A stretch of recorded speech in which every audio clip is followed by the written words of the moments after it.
Bonjour.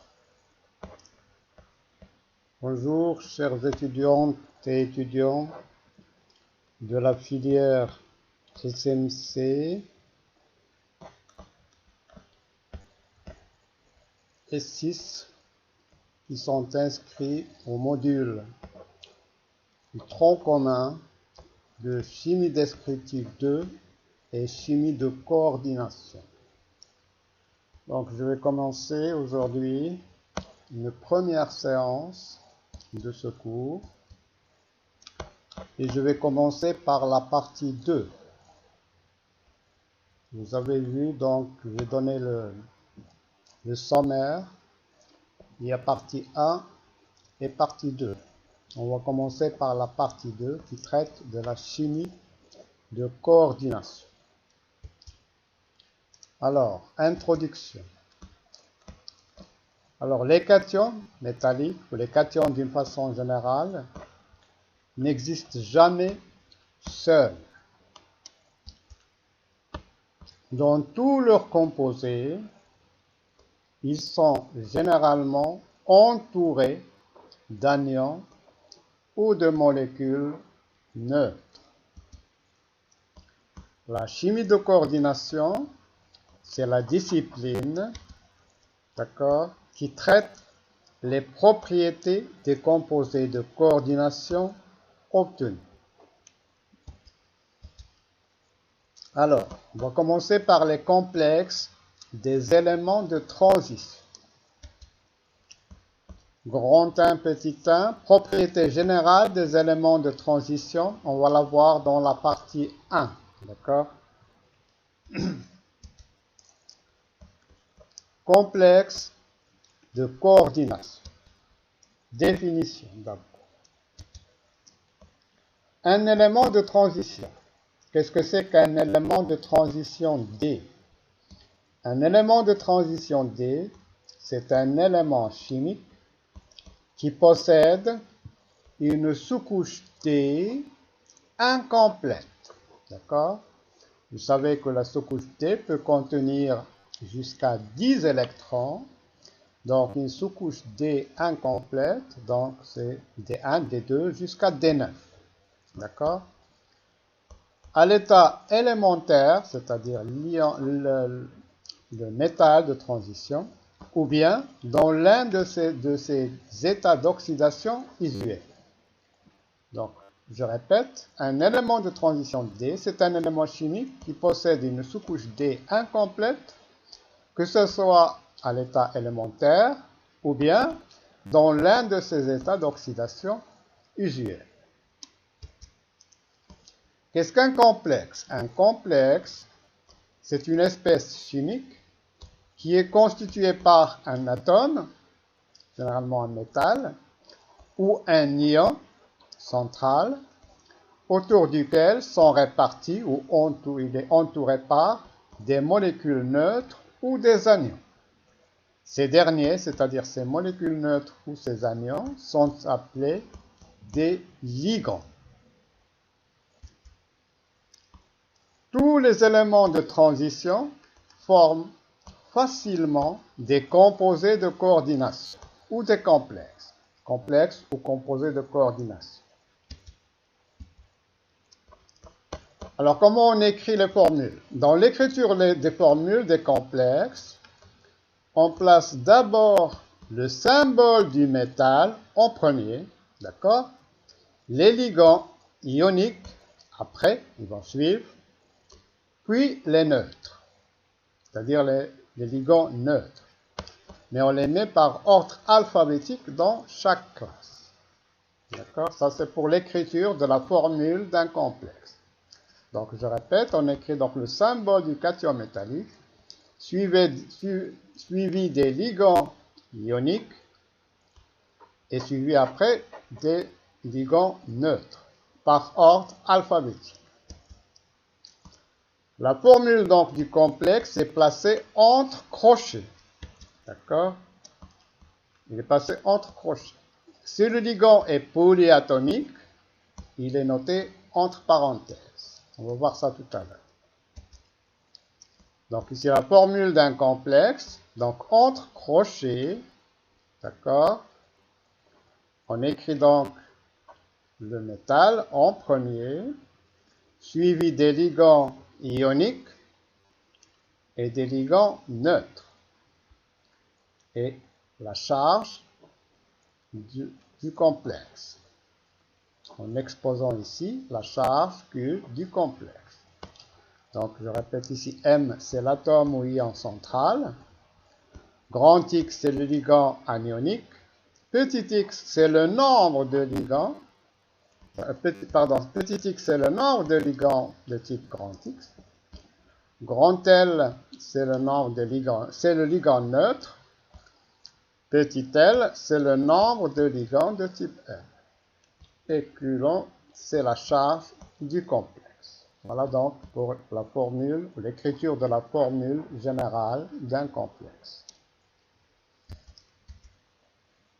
La charge, bien sûr, du complexe, c'est la somme algébrique des charges des cations et des anions. Les molécules ou atomes ou ions qui entourent le centre métallique, c'est-à-dire l'ion métallique central, sont appelés des ligands, qu'on a vu tout à l'heure. Ou on l'appelle des fois des coordinats, d'accord?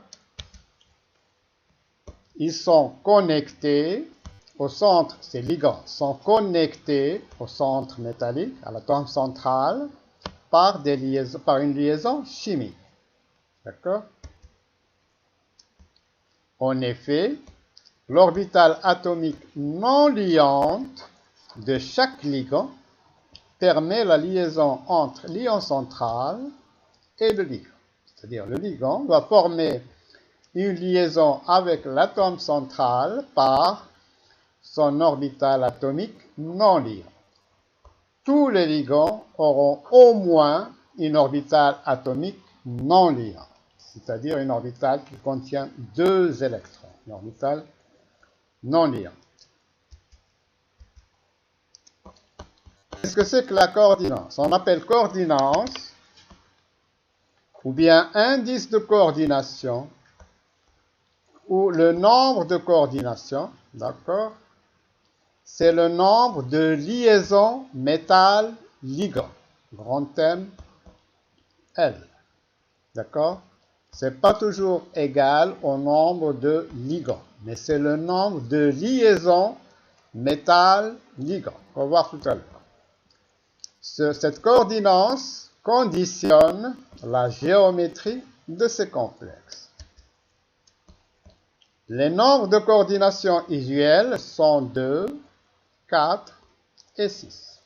Ça ne veut pas dire que ce sont les seuls nombres de coordination, mais les plus usuels, et que vous allez voir, sont 2, 4 et 6.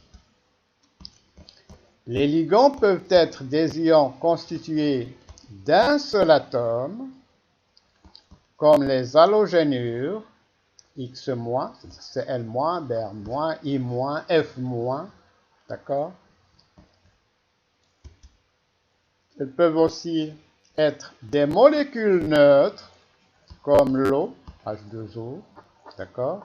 C'est un ligand, c'est une molécule neutre, ou l'ammoniac, NH3, d'accord? Peuvent aussi être des ions moléculaires organiques, comme l'acétate, CH3CO-, ou minéraux, comme le sulfate, SO4, 2-. D'accord?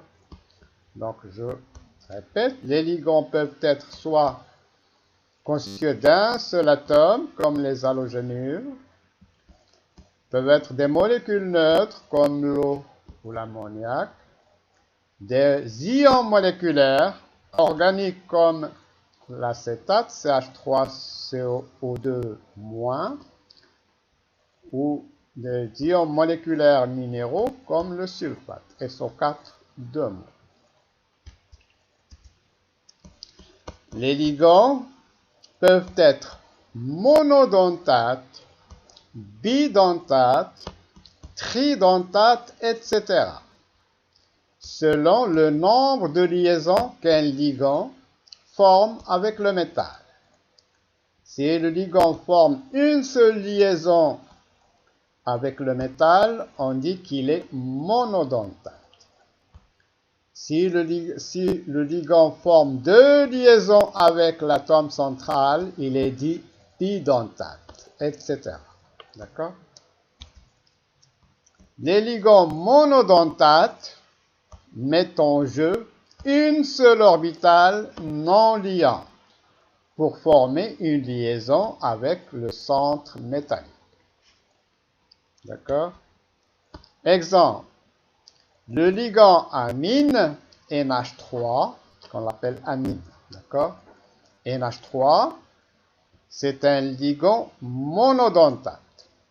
Ce ligand, il va former une liaison avec l'atome central par le doublet libre de l'azote. Donc, il est ligand monodontate. La molécule d'eau, le ligand qu'on appelle aqua, on va voir tout à l'heure la nomenclature, c'est un ligand aussi monodontate, c'est-à-dire il va former la liaison avec l'atome central par un oxygène, par un doublet libre d'un oxygène. Et bien sûr, toutes les espèces chargées, comme Cl-, qu'on appelle chloro, c'est un ligand monodontate, ou bien cyano, c'est un ligand monodontate. Il forme une liaison avec l'atome central par le doublet libre du carbone. Les ligands polydentates, c'est-à-dire bidentate, tridentate, hexadentate, etc., forment plusieurs liaisons avec le centre métallique. Exemple, l'éthylène diamine, qu'on écrit comme symbole EN. C'est un ligand bidentate. Voilà la formule de l'éthylène diamine, NH2, CH2, CH2, NH2. Donc, ce ligand est bidentate. Pourquoi? Parce qu'il a deux atomes d'azote, d'accord? Et chaque atome d'azote a un doublet libre. Ici, il y a un doublet libre de l'azote.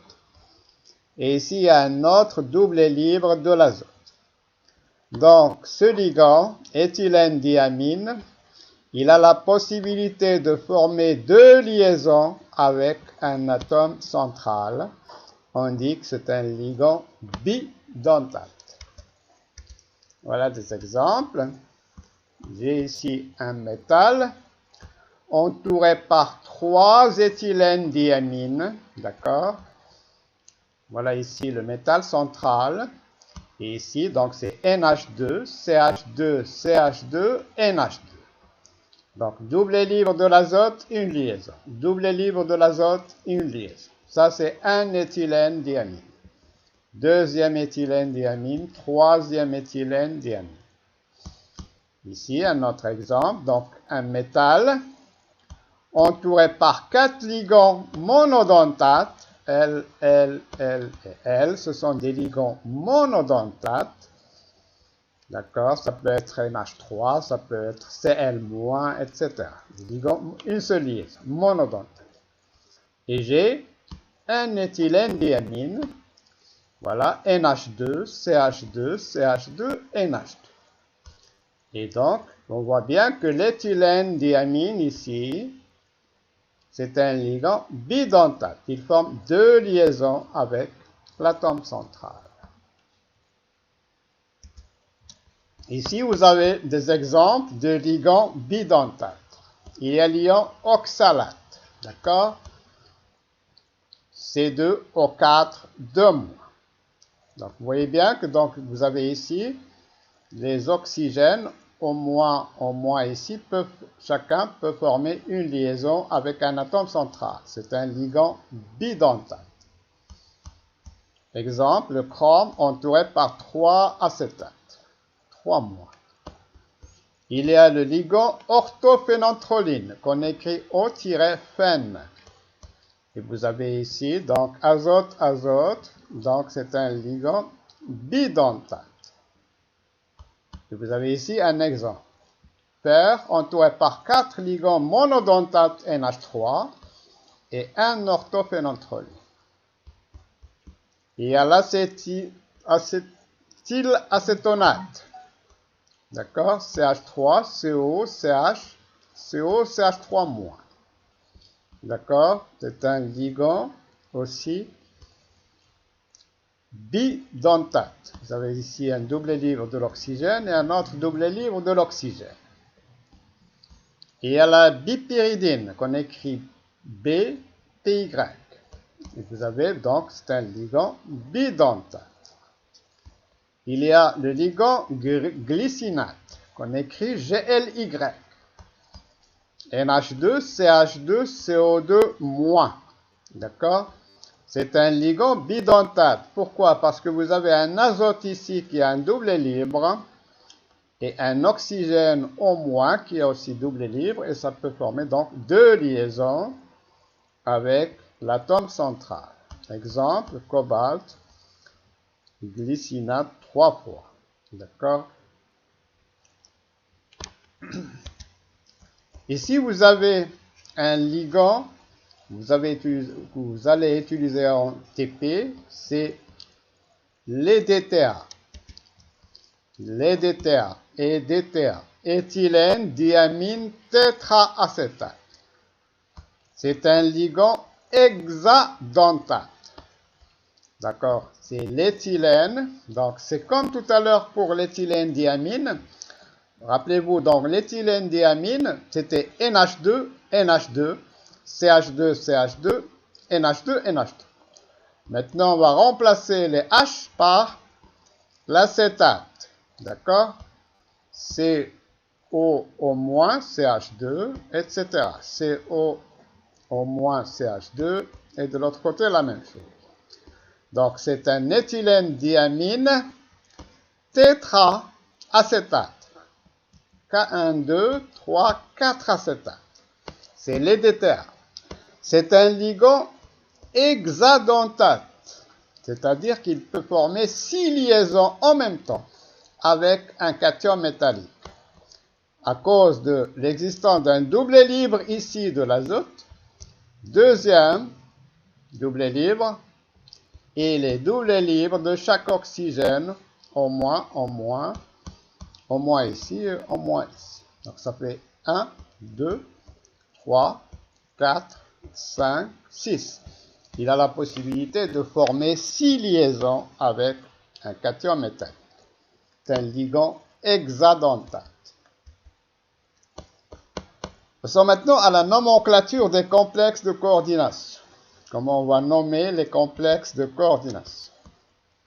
La nomenclature, elle est très importante dans la chimie de coordination. Pourquoi? Parce qu'il existe des isomères, qu'on va voir après. Alors, l'International Union, l'IUPAC, d'accord? C'est-à-dire l'Union internationale de chimie pure et appliquée, a recommandé de respecter les règles suivantes. D'accord? Premièrement, en écrivant la formule d'un composé, on met les cations avant les anions. Ça, vous le savez. D'accord? Exemple, NaCl. Cation, Na+, Cn-. K2SO4. K+, SO4, 2-. D'accord? Donc, on écrit toujours cation, anion. Et en nommant la molécule, on donne d'abord l'anion et le cation, il vient après. Exemple ici, je vais l'appeler chlorure de sodium. D'accord? Et celui-là, je vais l'appeler sulfate de potassium. Donc, on écrit cation-anion, mais quand on veut nommer, on commence par l'anion. Chlorure de sodium, sulfate de potassium. Mais ça va être exactement la même chose pour les complexes. On utilise ces mêmes règles pour nommer les complexes. Mais le complexe peut être un cation, un anion ou neutre. D'accord? Alors, le nom des ligands précède celui de l'atome central. Quand on veut nommer un complexe, on nomme d'abord les ligands et dans l'ordre alphabétique dans chaque classe. Donc, c'est-à-dire qu'on va mettre les anions, puis molécule neutre. Si le ligand est négatif, d'accord, si le ligand est un anion, son nom va se terminer par O. D'accord? Je répète, si le ligand est un anion, il est négatif. Je parle du ligand, pas du complexe. On est en train de parler de la nomenclature des ligands. On rajoute donc O. Les ligands neutres gardent leur nom usuel, sauf pour quelques ligands qui ont des noms un peu particuliers, comme H2O par exemple, on l'appelle aqua. NH3, amine avec deux N. CO, ligand CO, on l'appelle carbonyle. Et NO, ligand NO, neutre, on l'appelle nitrosyle. Et on va rajouter un préfixe grec, mono, di, tri, tétra, penta, hexa, etc. pour indiquer le nombre de chacun des ligands. Et mono, des fois, on l'oublie, on ne le met pas lorsqu'il y a un seul type de ligand. Ce n'est pas la peine de mettre mono. Et après, on met un chiffre romain ou un 0. Entre parenthèses, il est utilisé pour indiquer le nombre d'oxydation ou le degré d'oxydation de l'atome métallique central. D'accord? On va voir des exemples. Maintenant, si le complexe est négatif, attention, ici j'ai dit si le ligand est négatif, son nom se termine par O. Par exemple, un ligand Cl-, je vais l'appeler chloro. D'accord? Chloro, bromo, iodo, etc. Maintenant, je dis que si l'ion complexe est négatif, c'est-à-dire la charge du complexe est négative, le nom du métal finira par at. Je dois rajouter at, comme indiqué ci-dessus. Je vais donner le nom. Donc, si c'est le scandium, on va dire scandate, titanate, vanadate, chromate, manganate, ferrate, cobaltate, niclate, cuprate pour le cuivre, zincate et argentate. Donc, si le complexe est négatif, vous rajoutez donc at dans le nom de métal de transition. Le nom des complexes qui sont positifs ou négatifs débute toujours par ion. Donc, si le complexe est positif ou négatif, vous devez commencer dans la nomenclature par ion. Pour nommer maintenant un seul complexe, le nom de l'anion est donné en premier, comme toujours, et celui du cation en second. C'est comme dans le chlorure de sodium. Chlorure de sodium. Donc, on donne d'abord l'anion, après le cation. Sauf si nécessaire, mais il n'y a aucun espace au tiret dans le nom d'un complexe. Ce n'est pas la peine de mettre d'espace au tiret quand vous écrivez le nom d'un complexe. Alors, exemple, les noms de quelques ligands. Ici, donc, brome, Br-, on va l'appeler bromo. Voilà, chloro, fluoro. Ici, celui-là, SCN-, c'est le thiocyanate, mais comme c'est un ligand négatif, donc thiocyanato. Isothiocyanato, on va voir pourquoi tout à l'heure, dans le chapitre prochain. Ici, c'est le même, mais c'est écrit autrement. SCN-, NCS-. Sulfate, sulfato. Nitrosyle, on a vu tout à l'heure. Phosphate, ici, puisque c'est négatif, on va l'appeler sulfato. NO2-, c'est nitrito. Carbonate, ici, cyanato, acétato, cyano, hydroxo, d'accord? Pyridine qu'on a vu tout à l'heure. Iodo. NS, c'est thionitrosyle. Sulfito pour SO3-, O2-, oxo, d'accord? CO3-, c'est carbonato. Carbonate, donc carbonato. S2O3 de moins, c'est thiosulfato. On a vu tout à l'heure, c'est l'oxalate, mais ici, puisque c'est 2 moins ici, je ne vois pas le moins, il faut rajouter un moins ici, c'est C2O4 2 moins, oxalato. NO2 moins, c'est nitro, CS, thiocarbonyle. D'accord, thiocarbonyle. Il y a le CO qui est carbonyle, et CS, c'est thiocarbonyle. NO3-, nitrato. S2-, tout seul, c'est thio. ClO3-, chlorato. O2, de-, bien différencié de O2-, ça c'est O2-, c'est oxo. Ici c'est O2, d'accord, et le tout de moins. C'est peroxo, d'accord, le nom du ligand c'est peroxo.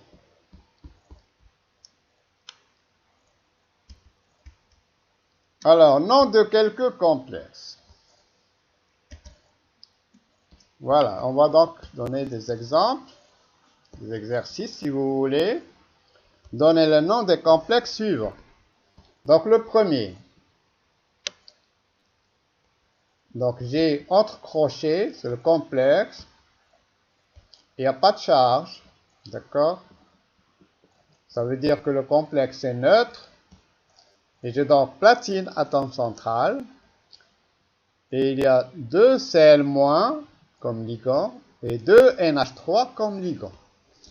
Donc, pour donner le nom, qu'est-ce qu'il me manque ici? Il me manque le degré d'oxydation de l'atome central qui est écrit en premier, platine. Donc, je détermine la charge ou le degré d'oxydation du platine. Donc, c'est X que je cherche, d'accord? Et je dis, donc, la somme de toutes les charges est nulle, 0. Donc, X plus 2 fois moins 1 du chlore, puisque c'est Cl-, plus 0, puisque NH3 est neutre, égale 0. Donc, X égale 2. Ça veut dire que c'est le platine 2. Et donc, je vais le nommer maintenant. Donc, je vais commencer donc par l'anion en premier, dichloro. Voilà, dichloro. Diamine. Diamine. Et je rajoute platine, entre parenthèses, en chiffre romain, 2. Deuxième exemple. Ici, donc, c'est un complexe, c'est un ion complexe chargé positivement. D'accord? L'inconnu ici, c'est toujours le degré d'oxydation de l'atome central qui est en premier, qui est le chrome. D'accord?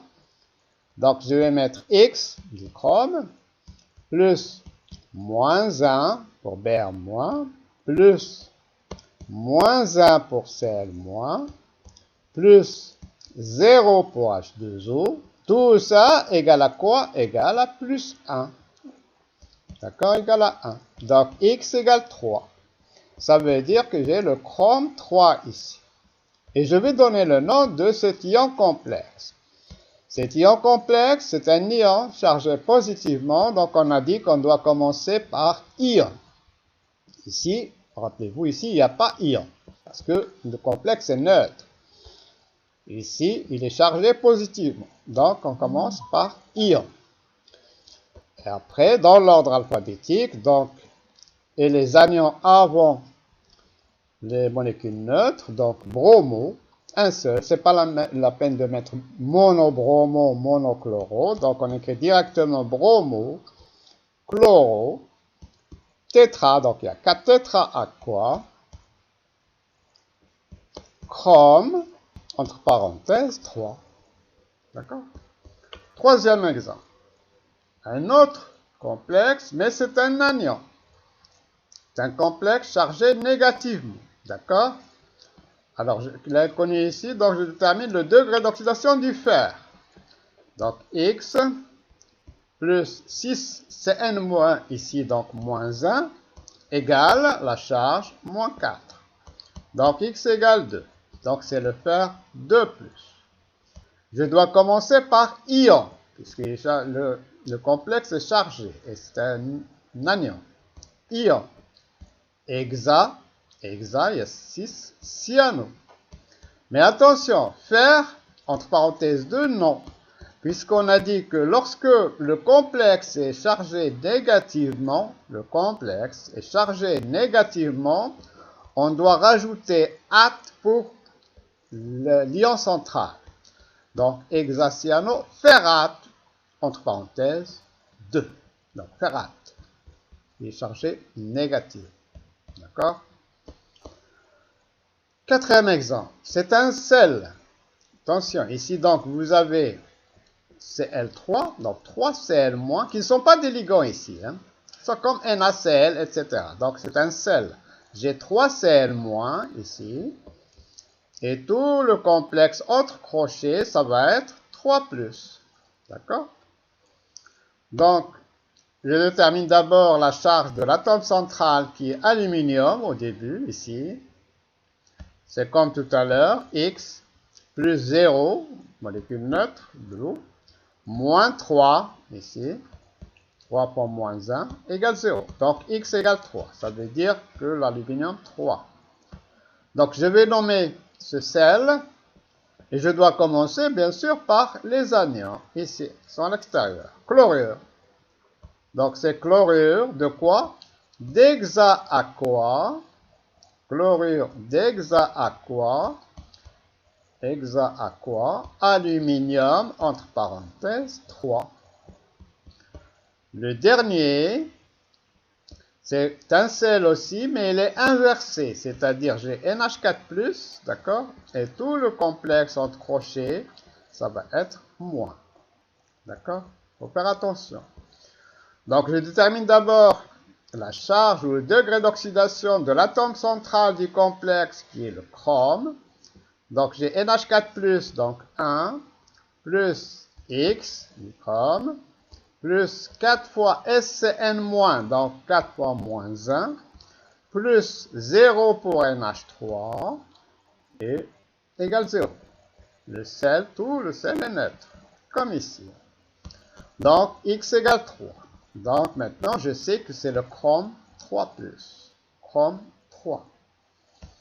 Mais attention, quand je vais donner le nom, je dois d'abord commencer par l'anion. Et l'anion ici, c'est le complexe. C'est pas comme ici. Ici, l'anion, c'est Cl-.